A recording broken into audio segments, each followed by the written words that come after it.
Satu lagi peralatan militer Ukraina yang hancur diterjang serangan pasukan Rusia. Rekamannya ramai beredar di media sosial Telegram pada Sabtu 27 Juli 2024.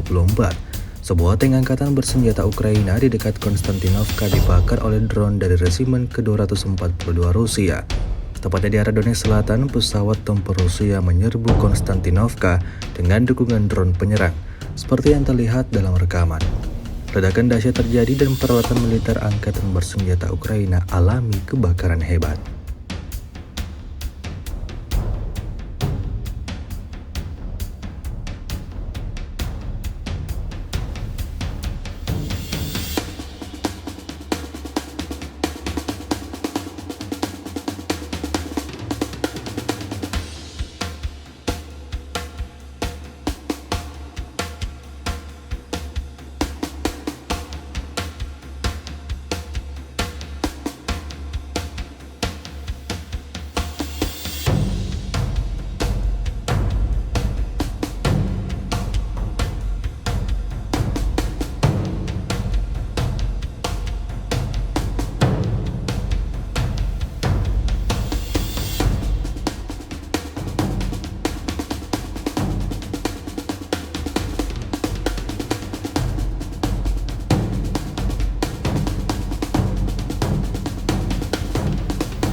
Download Tribun X sekarang, menghadirkan lokal menjadi Indonesia.